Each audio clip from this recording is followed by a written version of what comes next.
ખેડૂત આમાં શું કરે, આમાં ભાવ આવતા નથી કપાસના. ખર્ચો વધારે થાય છે, મજૂરી વધી જાય છે. એટલે આ વર્ષે એમ થયું 1500 ગયા વર્ષે મારે ભાવ આવ્યા કપાસના, એમ થયું કે હવે કપાસ વાવવો જ નથી ને તુવેર જ વાવી છે. એ ફૂલે પુષ્પા રિઝલ્ટમાં કાંઈ ન ઘટે. એમ કહે છે કે 28 થી 30 મણમાં ઓછી નહીં રહે.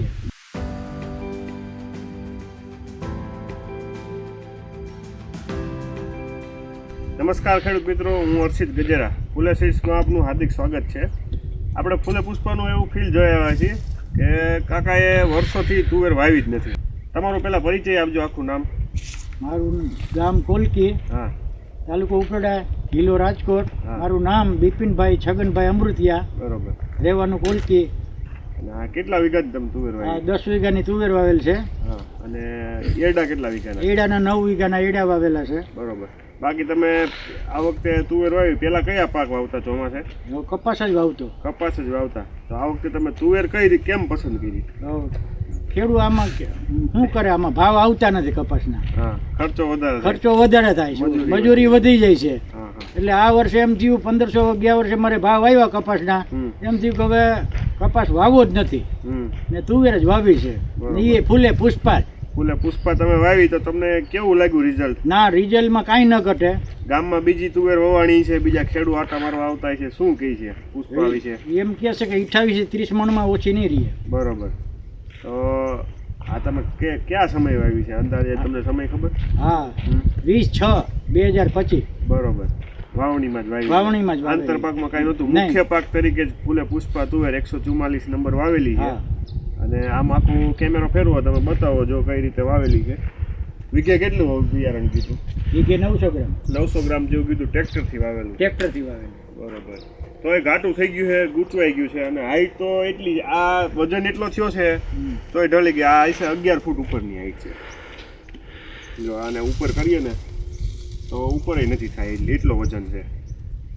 આવતી વખતે તમારે શું આયોજન છે? આવતી સાલ આ બાજુના ખેતરમાં તુવેર વાવી છે. હા. ને આ તુવેર છે એમાં એડા વાવવા છે. બરોબર. અંતરમાં કઈ રીતે ફેરફાર કરીને તમારે વાવવાનું આયોજન છે? 52 જારી રાખવી છે. બરોબર. ને ફૂટ ઉપરનો ગાળો રાખવો છે. હા. અત્યારે 60 ની છે. હા, 60 ની છે. 60 ની છે. અને અડધા પોણા ફૂટે વાવેલી છે. બે હાર વચ્ચેનું અંતર 1 ફૂટ વધારે દેવાનું છે. 72 ઇંચ કરી નાખવું છે. અને બે છોડ વચ્ચે 1.25 ફૂટ 1.5 ફૂટ સુધી કરવું છે. કેમ કે છોડનો વિકાસ સારો થાય તો ડાળીઓની પેટા ડાળીઓની સંખ્યા વધારે થાય, એટલે ફાલ ખરે નહીં અને શીંગોનો બેસારો વધારે આવે. તો જે ખેડૂત મિત્રો કપાસને એવી વેરાયટી વાવે છે એના માટે તમે શું ભલામણ કરશો? કપાસમાં તો જુઓ, એક તો મજૂરી વધી જાય ખરા, તે પછી ઉતારા આવતા નથી, ગુલાબી આવી જાય છે, ને ગમે દવા મારો તો એનો રિઝલ્ટ આવતા નથી, ને સરકાર ભાવ આપતા નથી. એની સામે આમાં તમે શું માવજત કરી? આમાં 2 વાર ખાતર આપેલું છે. બરોબર. અને સ્પ્રેમાં દવામાં 2 સ્પ્રે માર્યા છે.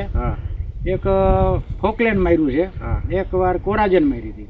2 જ રાઉન્ડ માર્યા. કેટલા દિવસમાં પાકી જાય એવું લાગે? હવે વધીને 20 દિવસ માન ખમશે. બરોબર. પિયત કેટલા ટોટલ આપ્યા? પિયત આપ્યા 3 આપ્યા. 3 પિયત આપ્યા છે.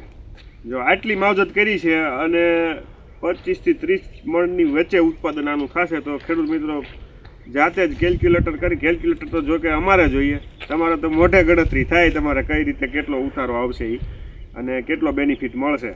તો તમે પણ જો પાકની ફેરબદલી કરવા માગતા હોય અને તુવેર વાવવાના હોય તો ફૂલે પુષ્પા વેરાયટી અવશ્ય પસંદ કરવી. એમાં તમને ઉત્પાદન વધારે મળશે, બેનિફિટ વધારે મળશે જ.